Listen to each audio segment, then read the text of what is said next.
राहुल भाई भागो भागो।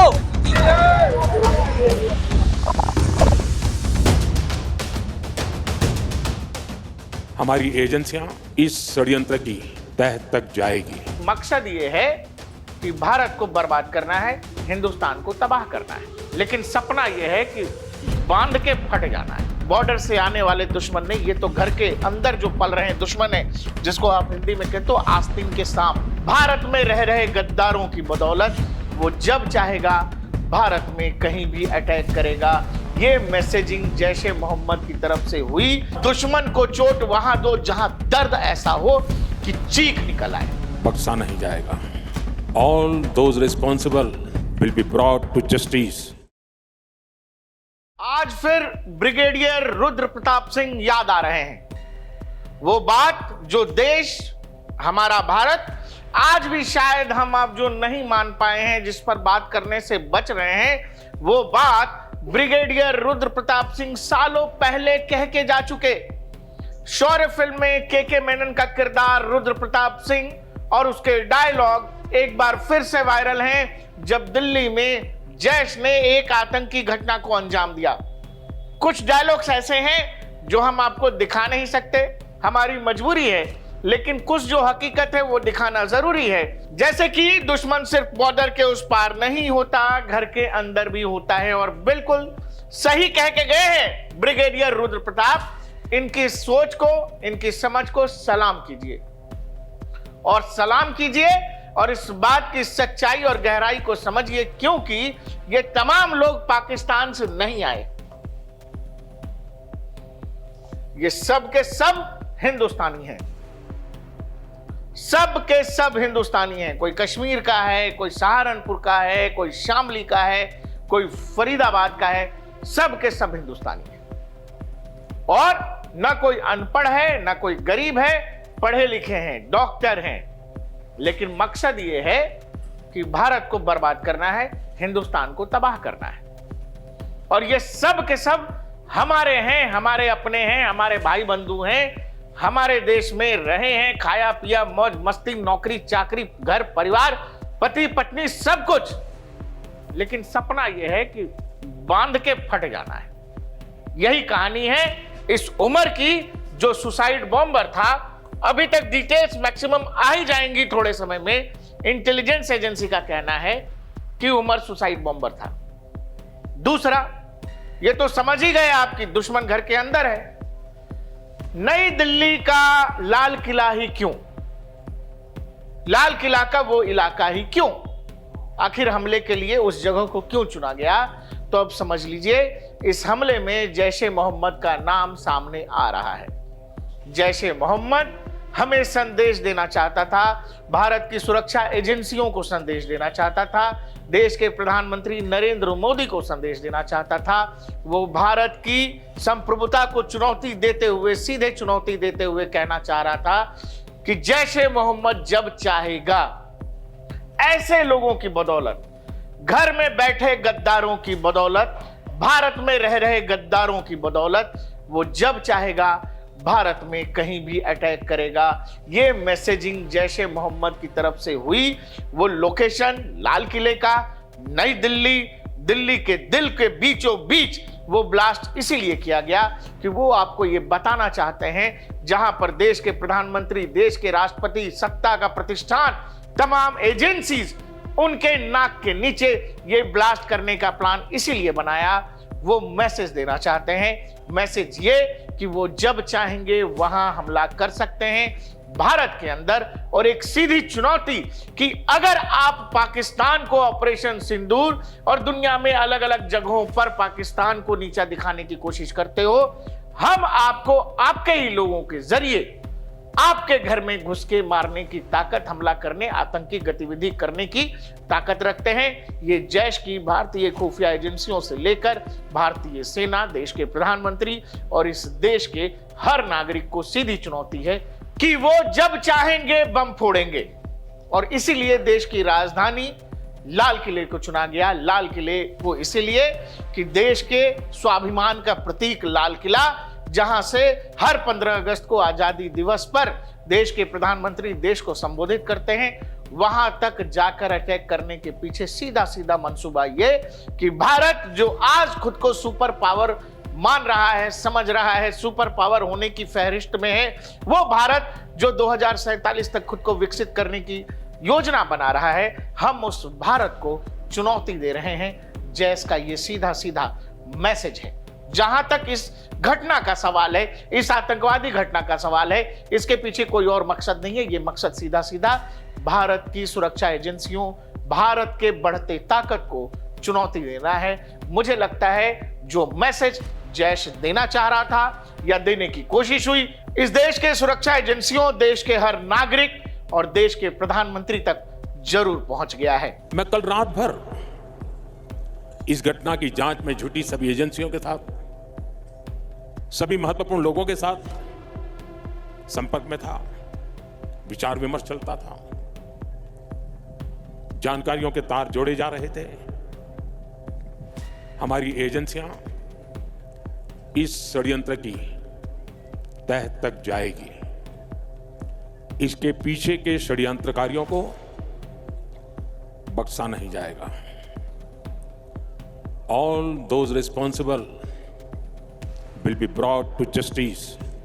ऑपरेशन सिंदूर के बाद जब लगातार भारत की तरफ से कहा गया कि हमने बस इसे रोका है और पाकिस्तान की तरफ से एक गुस्ताखी और हम इस ऑपरेशन को फिर से ऑन कर देंगे, जैश ने एक बार फिर से भारत को चुनौती दी है। भारत की ताकत को, भारत की सशक्त सेनाओं को, भारत की खुफिया एजेंसी को, हमारे आपके स्वाभिमान को चुनौती दी है कि क्या आप लड़ सकते हैं, क्या आप वो कर सकते हैं जो हम कर सकने की ताकत रखते हैं। और एक तरह से भारत की माइटी सेना को, या इंडियन माइट जो है दुनिया में, जिसकी बात आज दुनिया कर रहा है, जहां दुनिया के तमाम अखबार, रिसर्चर्स ये कह रहे हैं कि भारत दुनिया की बढ़ती हुई सबसे तेज आर्थिक शक्ति है, दुनिया के सबसे बड़े सेना रखने वाले देश को, दुनिया की सबसे बड़ी मिलिट्री रखने वाले देश को एक आतंकी संगठन वाला देश सीधा चुनौती दे रहा है। उसने इसीलिए हमारे देश की राजधानी को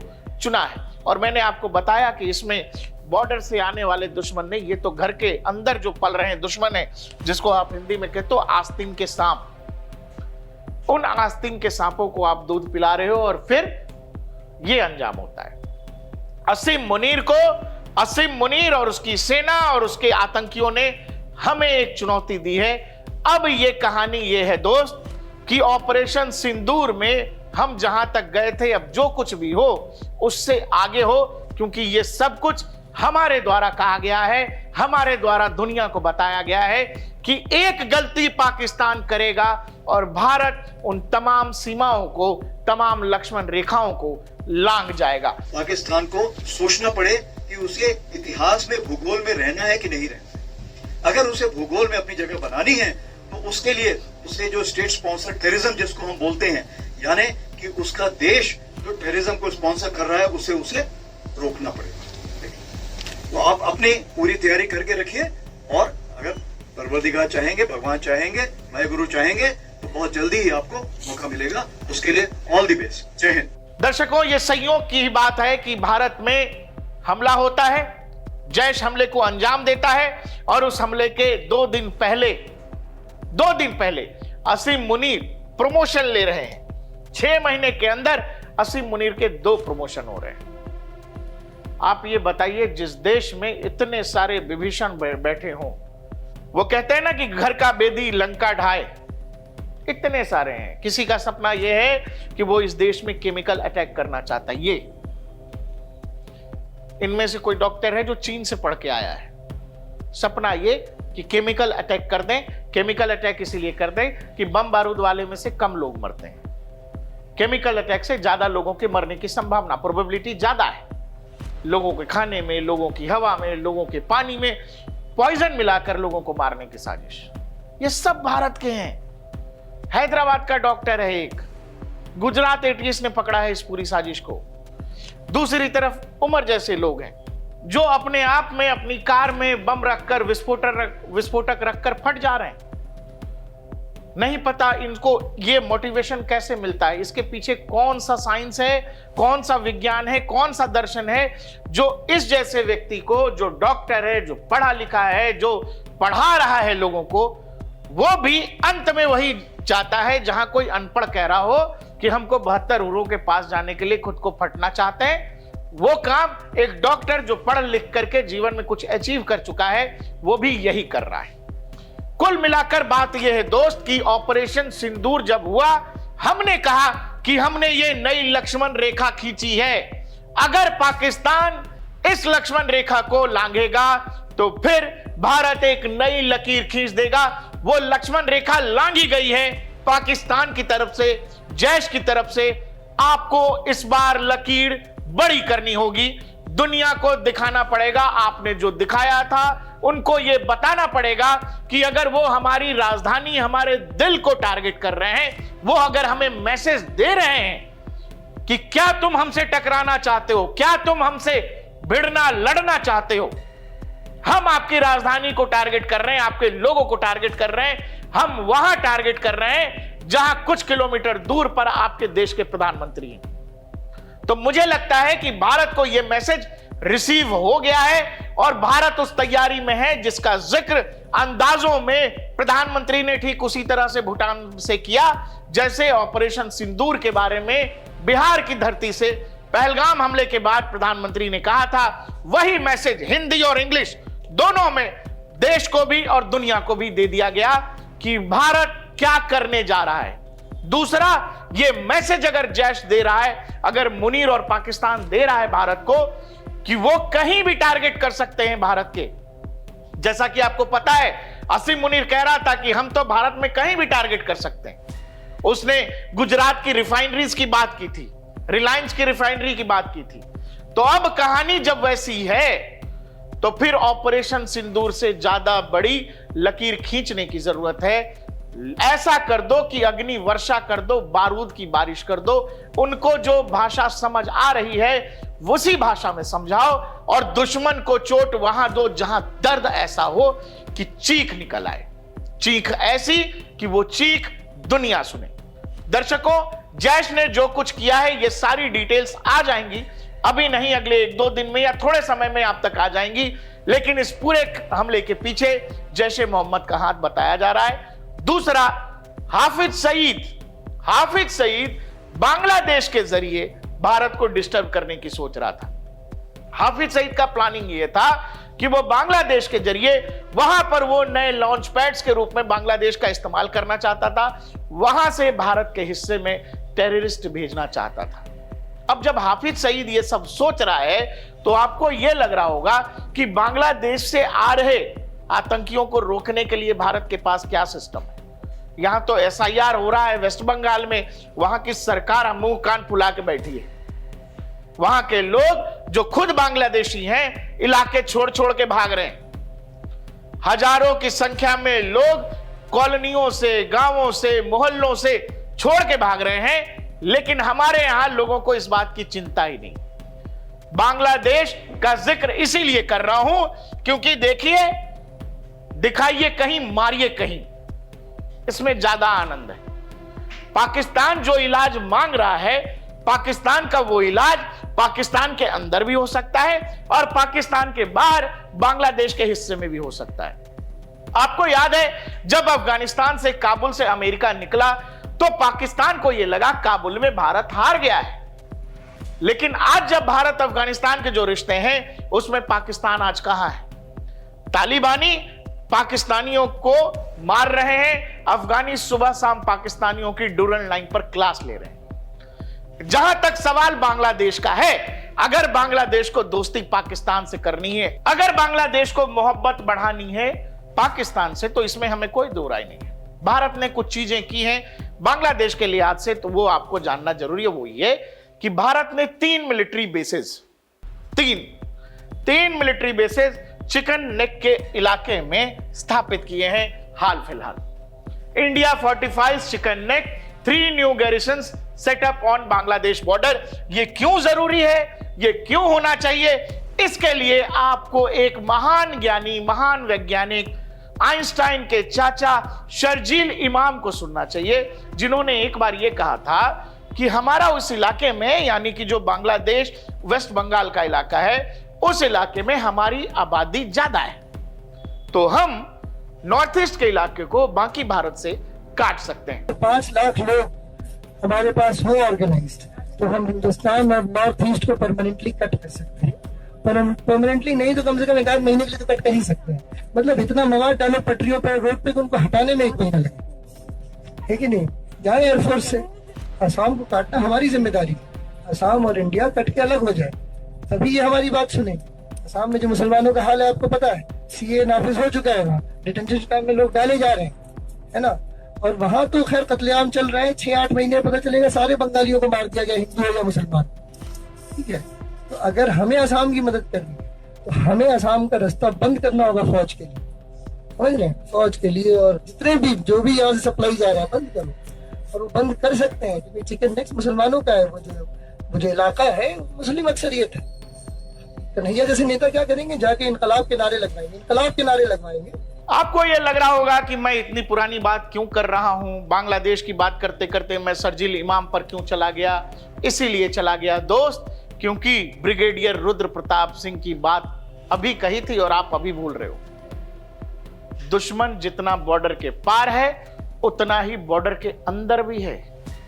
शर्जील इमाम जैसे लोग, ये उमर जैसे लोग जो सुसाइड बॉम्बर बन गया, आपको यह समझना पड़ेगा। और ये किस बात को हथियार बना रहे हैं? ये हथियार बना रहे हैं डेमोग्राफी को। वेस्ट बंगाल जैसी जगहों पर जहां डेमोग्राफिकल चेंज 35 से 70% तक है, जहां पर मुर्शिदाबाद, मालदा, उत्तरी दिनाजपुर, दक्षिणी दिनाजपुर तक तो हाल ये है कि 65 से 66% मुस्लिम आबादी है। और इसी मुस्लिम आबादी का जिक्र करते हुए शर्जील इमाम कह रहा था कि क्या हम इस वाले इलाके को, जिसको चिकन नेक कहते हैं, इस वाले इलाके को भारत से अलग कर सकते हैं? इंडियन आर्मी की मूवमेंट क्या रोक सकते हैं? आप सोचो ये कितना खतरनाक है। और इसीलिए आपको यह समझना पड़ेगा कि अगर हाफिज सईद ये सोच रहा है कि वो अपने किसी दोस्त को, अपने सहयोगी को भेजकर बांग्लादेश में बांग्लादेश का इस्तेमाल launch pad, terror launch pad के रूप में कर सकता है, तो उसके पीछे कारण यह है क्योंकि इस पूरे इलाके में मुस्लिम आबादी ज्यादा है, और वो आबादी है जो यहां की है ही नहीं, जो खुद बांग्लादेश से चलकर आई है। यानी वहां धर्म का इस्तेमाल करके, मजहब का इस्तेमाल करके वो सब करना है जो पाकिस्तान या पाकिस्तान के टेरर आउटफिट्स को फिट लगता है। और भारत में ही बैठे भारत के दुश्मनों के लिहाज से देखें, शर्जील इमाम जैसे लोग हैं। सहारनपुर से लेकर शामली तक जो गिरफ्तारियां हो रही हैं, लखनऊ से किसी महिला डॉक्टर की गिरफ्तारी हुई जो कार में AK-47 लेकर के घूम रही है, आपको क्या लग रहा है? ये सब भारत को एक करने के लिए लड़ रहे हैं, ये भारत को विश्वगुरु बनाने के लिए लड़ रहे हैं। इनकी लड़ाई इस देश में रहते हुए, इस देश में हवा, पानी, सांस, अनाज सब कुछ लेते हुए, नौकरी करते हुए इस देश के खिलाफ है। इसी देश के खिलाफ, इसी देश से लड़ाई है इनकी, और ये इसी देश में रहकर, मरकर, जीकर लड़ना चाहते हैं। ये देश जहां दुनिया कह रही है कि भारत की आर्थिक गति बहुत तेज है, वो उस आर्थिक गति पर रोक लगाना चाहते हैं।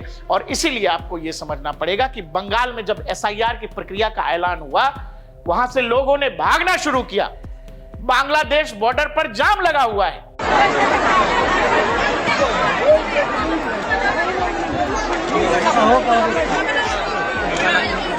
এরকম ভিড় আহারে কি বলেন বড় ভাই कोलकाता के बीचों बीच एक गुलशन कॉलोनी है। गुलशन कॉलोनी की आबादी एक दौर में 2 लाख से ज्यादा हुआ करती थी, लेकिन वहां जो BLO जा रहे हैं वहां वोटर ही नहीं मिल रहे हैं अब उनको। क्यों? क्योंकि गुलशन कॉलोनी से भाग के लोग जाने कहां चले गए। 90% रहने वाले इस कॉलोनी में 90% लोग बाहरी बताए जा रहे हैं। वेस्ट बंगाल के इलाके जो मुर्शिदाबाद, मालदा, उत्तरी दिनाजपुर जैसे जिले, 24 दक्षिण 24 परगना जैसे जिले, इन जिलों की डेमोग्राफी का यह हाल है कि आदमी के पैदा होने का रेट है 13 से 20%। लेकिन वोटर लिस्ट में जो आदमी अपना नाम लिखवा रहा है वो 65% तक है। आप ये समझो इस देश के लिए कितना बड़ा खतरा है। ऑलरेडी जो हमारे यहां भाई उमर हैं वो तो मान ही नहीं रहे हैं, बाहर से और भी बहुत सारे उमर आ रहे हैं, वो जो कभी इस देश के थे ही नहीं, जिनका इस देश से कोई लेना न देना, लेकिन वो इस देश में आ रहे हैं। ये कितना बड़ा सिक्योरिटी थ्रेट है, बावजूद इसके इस देश की पॉलिटिकल पार्टियां क्या कर रही हैं? तो नहीं, इलेक्शन कमीशन खराब काम कर रहा है। इलेक्शन कमीशन को ऐसा नहीं करना चाहिए। भारत ने 3 आर्मी बेसेस उस इलाके में खड़े किए हैं। जो आप चिकन नेक का इलाका देख रहे हो, उस चिकन नेक के इलाके में उन बेसेस का मतलब यह है कि जो हाल जिस तरह से नरेंद्र मोदी ने शांत स्वभाव और एकदम पोकर फेस लेकर के जो बोला है भूटान से, भारत ऐसे तो नहीं रुकने वाला है। दूसरा ये कि ये हो सकता है वेस्ट दिखा के ईस्ट में पिटाई हो जाए, और ईस्ट में अगर पिटाई हुई तो मैं आपको बताता हूं कि यहां है कलकत्ता, यहां के आसपास अगर यहां पर बैठी सेना, यहां जो कमांड बैठी है, अगर इनका मूड हुआ वेस्टर्न कमांड का, तो ये धीरे से ऐसे घुसेंगे और ये वाला हिस्सा लेकर के चले जाएंगे। ये नाश्ते के जैसा है। मैंने पहले भी बहुत वीडियोस किए हैं जिसमें हमने बताया है कि यहां अगर भारत ने जिस दिन चाह लिया, ये जो लोग चिकन नेक लेकर के घूम रहे हैं कि जिनका सपना है, शर्जील इमाम अगर ये सपना इस देश में रहकर देख रहा है, तो देश में रहने वाले और भी कुछ लोग होंगे ऐसे, या विदेश में रहने वाली विदेशी शक्तियां ये ताकत रखती होंगी जिनको ये लगता होगा कि भारत के नॉर्थ ईस्ट को अलग किया जा सकता है। तो भारत का मिजाज अगर घूमा तो आप, मैंने जो कहा, वेस्ट देख के ईस्ट में थप्पड़ हो जाएगा, यहां थप्पड़बाजी हो जाएगी और काम तमाम हो जाएगा। इसीलिए दर्शकों आप रखना, ब्रिगेडियर रुद्र प्रताप सिंह को सलाम कीजिए, सैल्यूट कीजिए उनके मैसेज को जो उन्होंने सालों पहले दे दिया। उस मैसेज में वाकई दम है। ये दुश्मन बाहर से नहीं आ रहे हैं, दुश्मन घर के अंदर हैं और दूसरों की मदद कर रहे हैं। कुल मिलाकर बात यह है, ये जो यूनुस साहब हैं और जिनको लगता है कि पाकिस्तान उनका दोस्त है, मित्रता बढ़ाई जानी चाहिए, भारत एक साथ बहुत सारी तैयारियां कर रहा है और ये इसकी तैयारी मुझे बताने की जरूरत नहीं है। हाल फिलहाल वो चाहे देश के रक्षा मंत्री हो, देश के सैन्य चीफ हो, एयर चीफ मार्शल हो, नेवी हो, सबकी तरफ से बता दिया गया है कि भारत कर क्या रहा है। इस बीच में समझाने के बावजूद अगर जैश या मुनीर या हाफिज सईद या पाकिस्तान नहीं मान रहे तो फिर अंजाम वो होगा जो भारत चाहेगा। देखते रहिए DNP इंडिया, हर खबर भरोसे के साथ।